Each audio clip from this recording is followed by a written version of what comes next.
something. There's other ways to get wealthy. And I think that's the piece. I know for me, when I started the Champ program, out of kind of haphazardly, like I didn't even mean to, but the Champ program through Milestone is focused on, and Kia, you came and spoke last year, but it was focused on exposing kids to an array of options as it related to their future. So we had, Kia come in to talk about how to start your own t-shirt line.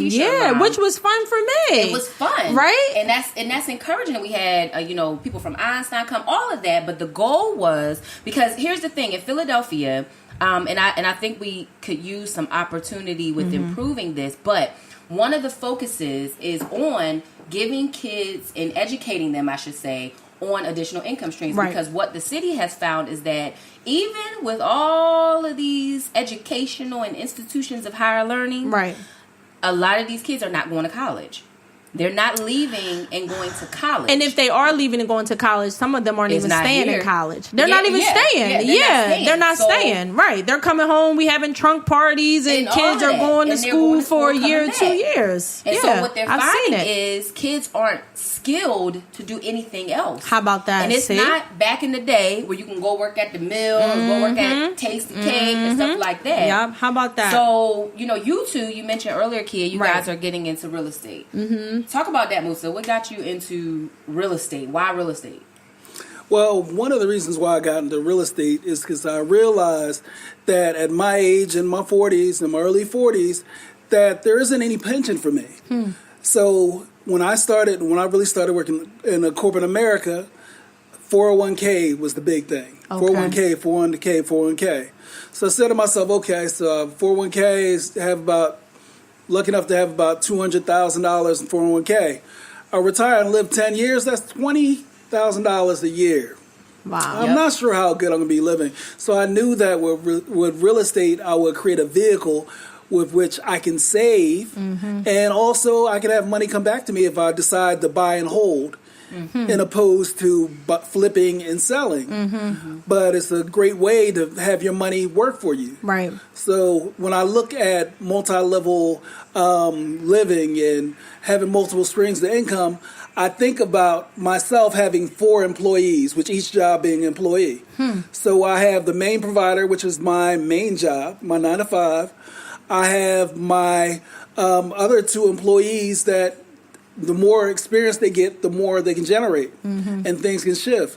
So I have as a business analyst, that is my main provider, so to speak, if I'm thinking in terms of employees. Right. I have my realtor, persona or employee that brings money in big lumps, but it's feast or famine with this guy. But he's never going to stop eating because the main provider is always going to provide what that person needs in order to make it happen. Yeah. Then I have the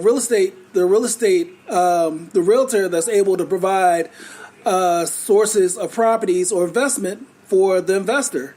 So he takes that money, it goes from the main breadwinner to the real. Sorry if I'm getting kind of like out there. It's okay. You got a real plan. Like, I love it. I'm like, mine's not that detailed. I might want to put some more details in it. But yes. So but one thing, hold on, Moussa, because this is pretty interesting to me, because I think a lot of us, when we go into entrepreneurship, we go into that solopreneurship. One thing that I'm hearing you saying is creating job opportunities for other people, and that to me really is a business. And that's a shift in mindset. Because even in the projects or the small businesses that I did do, it was, I'm going to do everything myself. And I had to really look at a real company, like what company does everything? That? Like you have been an employee. Right? You so know how this works. You've been in there, and there were other employees, so it's like, how do you develop that type of mindset? Because that's like another level of like entrepreneurship to me. I think the big thing is, for me, is that I feel like I believe in corporate America, but only for a certain period of time. I think corporate America is a way for you to learn business skills on somebody else's dime. So like the education that you mentioned, Kid. Like looking at it, getting it from a different angle. So I think that as far as corporate America goes, that you should only be there as long as you are learning, as long as you're flourishing. But all the things you learn, you can take somewhere else. Right. So I was a manager in sales and insurance while I was in at assurance position. Okay. I decided to take a business analyst position so I get more analytical, but I'd already built up that leadership side to lead people, which includes being able to mentor and also work with customers. Okay. And I kind of took part of that on the road, taking a position where I wasn't necessarily over people, but I was just basically responsible for being more technical. Wow. So if you look at, too, from that real life scenario, I guess the thing about it is you look to educate and edify yourself in a way that you can truly be the CEO, because you know the workings of each of your business areas because you've done them. Exactly. So you build up your skills of running the business. I did a workshop with Cheney a week or so ago. And it was geared towards small businesses. Okay. And it was called the CEO workshop. And with the with the one gentleman said there that organizer said, call yourself a CEO. You have to. So many people be like, I never did. I didn't even think like that. You're a CEO. It was like, I'm going to do everything. I don't trust anybody. But when you that shift was like, you should get somebody to do this. You can outsource this. You can actually build a business. And you get a chance to go back into the community as it relates to that income flourishing. Right. So again, we talking about, what happened. And let's back up a minute too with LeBron's situation. We can be clear that there are a number of people, athletes, famous, that are not famous, who have built schools, contribute to schools, all of that. So we want to celebrate and encourage that too. But in the spirit of the conversation, he's creating opportunity for other people. He is. Whether it's the students in the schools, the teachers, the security guards, the people that built it, whatever. Yeah, so true. All of that. So one article that I read, it said, or one meme, it said the average millionaire has 7 sources of income. How many do you have? And it talked about how the difference between wealthy people and those who aren't has a lot to do with our spending habits. I want to transition a little bit. Okay. So one of the things that is said is that wealthy people look to invest their money first and spend what's left over. So true. Whereas broke, not so true, right? Yeah, non-wealthy, uneducated, whatever. Choose to spend their money. You don't know, and invest what's left. You don't know. So for me, I think that I absolutely sit on the side of the working towards wealth people with the mindset of I spent my money first, and I was like, okay, if I got some left over, then I'll invest it. If I got some left over, what do y'all think about? Well, you know what's interesting is I met with a financial counselor. So Shy and I's organization called Clarify. And I've told you about them. They've been phenomenal, whether it was debt reduction, credit counseling, home counseling, and we have a wonderful guy that we actually work with. So I haven't been to him in like 2 years, so I knew stuff was just going to be a little bit crazy. But one of the things that he was talking about, he was telling me about that, like a 401k or IRA. He was almost saying that because my job does match and I'm kind of unfamiliar with it. He's like, well, at least get familiar with it because you could be really leaving money on the table. Yeah. Like he was from the point of trying to educate me before it even gets to your pocket. Let's make your money work for you. And I was a little reluctant. I still am. It's kind of like, well, I want my money. I don't want nobody taking $200 out of my check, and then I'm only going to have such and such and such and such. But again, it's that mindset. But the more you know, what Maya Angelou say, you know better, you do better. Right, and a lot of us, we just don't know, or we don't know someone who can speak firsthand on what this experience will do from you. And he's like this young, this white guy. And sometimes if people tell us stuff, we think they're getting over on us. They don't really know, especially if it's someone, even from our own community, we doubt what it is that they're saying. So for me, I'm trying to shift that mindset, even from the money that I bring in and the businesses that I create. Yeah.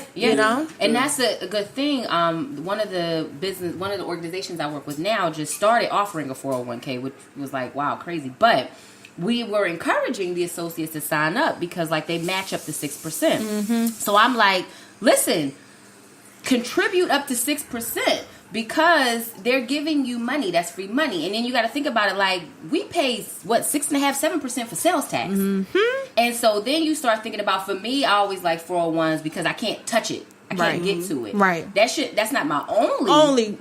But, Moussa, what's your kind of, as it relates to like, some of the things we're talking about with looking at different streams and investing your money? Well, when it comes, you brought up a really, really important vehicle that I use, 401k. Mm-hmm. Always put in match and also a little bit more in my 401k. Mm-hmm. I've always been a big fan of pre-tax dollars. Right. I remember at one point I was putting so much money in my 401k that my manager had actually saw, my paycheck on my screen, was like, how do you live off of that? I said, look, I just need to save as much as I can, so I can have this company help me buy this property, and that's what I ended up doing.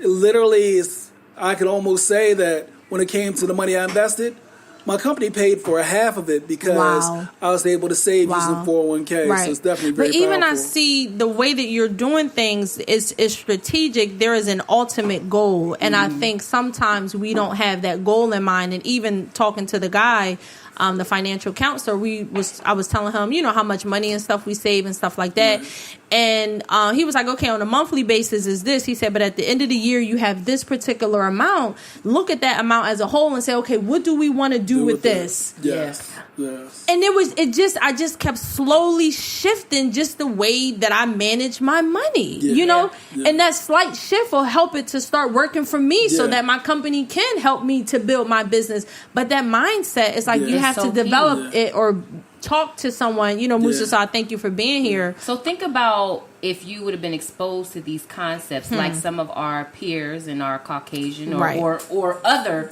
descent counterparts are exposed to it at a young age. Mm-hmm. So the article that I read is a young millionaire, a young wealthy boy, right? So that means he was given off the gate all these advantages and exposed to all this information as it relates to wealth. Now, he made a poor decision which most young people could make in joining the gang. Whether you broke or wealthy. Right. Yeah. But the reality is his wealth and his privilege, but his positioning in wealth gave him an out. Right. Gave him another You ever hear this saying, in a legal system, it's better to be guilty and wealthy than innocent and broke. Yep. That's so true.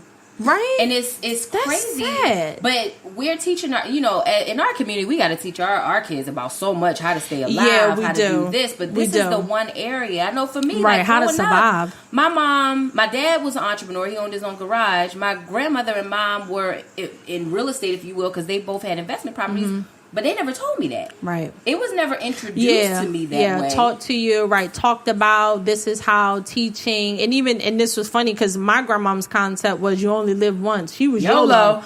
She was YOLO from the gate. So if you got to buy it now, and it was like, well, wait, Mama, I don't think you need 10 bags. But that was the mindset. You only live once, And anything she had, it was like not that she balled out, but it may have not been as responsible or wealth building as it could have been because maybe that conversation wasn't had with her because they ain't having it. Because they weren't having it. And they didn't have, and that's the other thing. What were you going to say? But I was actually I took an Uber in the morning, like a lot of people take Ubers all the time. I took an Uber in the morning to work, and I was talking with the Uber driver, and he said, he just mentioned, just out of the blue, he said, why is it that there's a lot of black people, this is his words, that don't seem to take care of things, that let things go to waste. They'll inherit a house from a relative and they'll let the government take it. And I told him that clearly I feel like a lot of people in the community don't respect nepotism. They don't respect somebody that was left something for somebody else. Right. The bigger respect is given to a person that started from nothing. Right. We all should be literally, when you look at a lot of nationalities, a lot of different people are standing on the shoulders of other people that came before them. And the same mentality. I understand that there's a lot of people that start from nothing, but there's also people that don't take pride in leaving something for the kids. For the legacy. Yeah, the legacy. Like insurance life insurance agent told me, she said, you know what? If every black man had at least $1 million worth of life insurance, they would stop killing us. The government would say, you got to stop creating millionaires out of all these people.